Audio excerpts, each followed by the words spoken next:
Mchangiaji wetu wa mwisho kwa mchana wa leo atakuwa Mheshimiwa Agnes Elias Hokororo.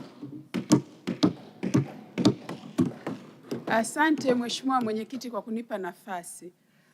Kwa kuwa ni mara yangu ya kwanza katika bunge hili la 13, nianze kwanza kumshukuru Mwenyezi Mungu kwa kunipa kibali kuingia katika bunge la Jamhuri ya Muungano wa Tanzania. Lakini pili ni kishukuru chama changu, lakini nimpongeze sana Mheshimiwa Rais wa Jamhuri ya Muungano wa Tanzania, Daktari Samia Suluhu Hassan. Mheshimiwa Mwenyekiti, wote tunakubaliana.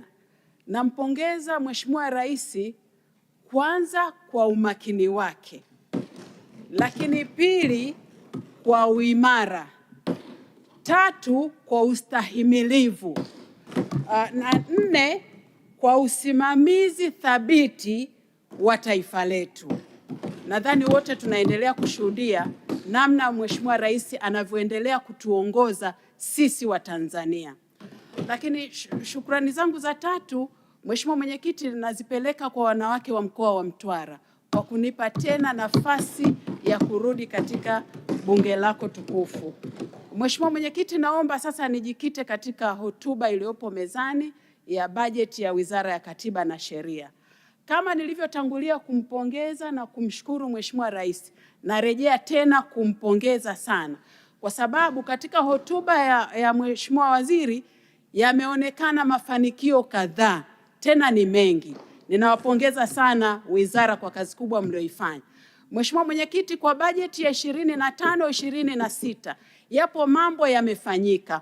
Nikirejea katika mzungumzaji aliyopita, katika ile kampeni ya msaada wa kisheria ya Mama Samia ambayo imejulikana kwa kimakua kama Mama Samia Legal Aid, tumeona yapo mafanikio makubwa sana. Lakini yale ni maono ya Mheshimiwa Rais. Ile kampeni imewawezesha wananchi ambao walikuwa na uhitaji mkubwa wa kuhakikisha kwamba haki yao inapatikana, na hasa wanawake na makundi maalumu na watu wa pembezoni. Na Mheshimiwa Mwenyekiti, kwenye hotuba ya Mheshimiwa Waziri inaonekana jumla ya watu waliofikiwa 4,157,065. Lakini ukiangalia kwa makundi ya wanawake na wanaume unaona karibu kuna uwiano sawa. Lakini migogoro iliyoshughulikiwa, ukiacha ardhi, kuna masuala ya mirathi, kuna masuala ya talaka na migongano ya ndoa, lakini kuna masuala ya ukatili wa kijinsia.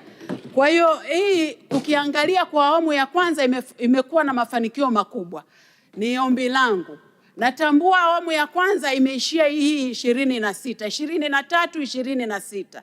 Ni ombi langu na rai yangu kwa serikali ya chama changu kwamba awamu ya pili ni muhimu ianze sasa 26-30, kwa sababu kuna uhitaji mkubwa wa wananchi walio pembezoni wanaohitaji kutatuliwa migogoro yao na kupata haki. Na hii inathibitishwa na hata ziara za viongozi. Tunaona bado kuna wananchi wengi wanaowasilisha migogoro kama sehemu ya matatizo ya kila siku. Mheshimiwa Mwenyekiti, eneo la pili ambalo naomba nijielekeze ni taasisi ya RITA. Mheshimiwa Mwenyekiti, RITA iko chini kwenye ofisi za wakuu wa wilaya, na kwa ushahidi ofisi hii haina manpower za kutosha, lakini haina pia hata vitendea kazi. Lakini Mheshimiwa Mwenyekiti, utakubaliana na mimi, ofisi za madasi ndizo zinazosimamia RITA, lakini kazi inayofanywa na RITA ni kubwa sana. Hapa kuna changamoto ambazo pengine ni kutokana na fedha, lakini fedha ambazo zinatakiwa ziende RITA zinatokana na retention, ambapo mara nyingi huwa haiendi. Hata kama kuna kazi imefanyika, lakini zile fedha hazirudi kwenye ofisi za RITA kwenye wilaya zetu. Inakwamisha kazi ya usajili wa vizazi na vifo. Na tunafahamu sisi tumekuwa tukifanya sensa kila baada ya miaka 10. Je, hii miaka ya katikati hapa hatuhitaji kufahamu idadi ya vizazi vilivyopo?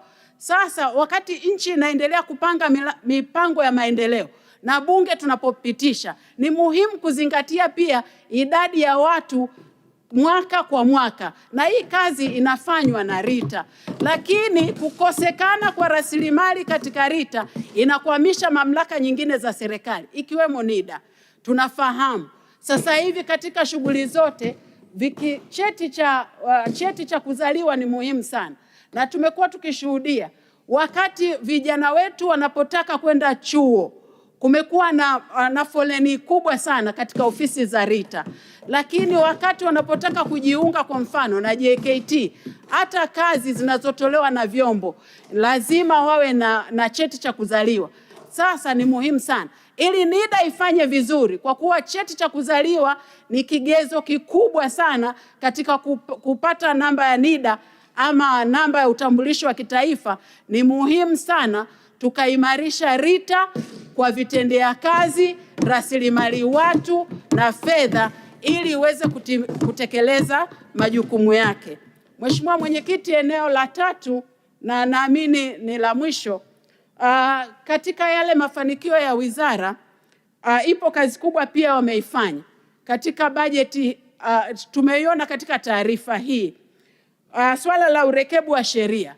Mheshimiwa Mwenyekiti, sheria 446 zote tulizonazo zimefanyiwa urekebu, na hili kwanza, swala la urekebu wa sheria ni gumu, lakini pia linahitaji muda na linahitaji fedha nyingi. Sasa hapa kipekee nimpongeze sana Mheshimiwa Rais Daktari Samia Suluhu Hassan. Kwa nini? Waheshimiwa wabunge, kazi hii ni ngumu. Ilifanyika kwa mara ya kwanza miaka 60 iliyopita. Ikafanyika kwa mara ya pili mwaka 2002.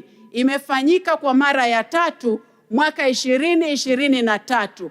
Kipekee 2023 kwa nini?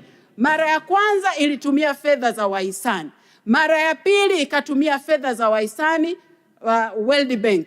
Mara ya tatu tumetumia fedha za ndani, fedha za walipa kodi, lakini wataalamu wa ndani. Kwa hiyo sisi lazima tutembee kifua mbele, pamoja na yale mambo mengine yote katika sekta zote ambayo Mheshimiwa Rais amekuwa akiyasimamia na kuyatekeleza kikamilifu, lakini kwenye eneo hili la haki na usawa kwa Watanzania wote amekuwa akilifanya kwa kiwango cha juu cha kupigiwa mfano. Ombi langu kwenye eneo la urekebu, Mheshimiwa Mwenyekiti, kwa kuwa sasa juzuu zipo, ni muhimu sana tukapata soft copy ama nakala tete, hasa kwa sisi wabunge watunga sheria, lakini na kwa mamlaka za serikali za mitaa ili tuendelee kuzitumia. Mheshimiwa Mwenyekiti, naunga mkono hoja. Asante sana kwa nafasi.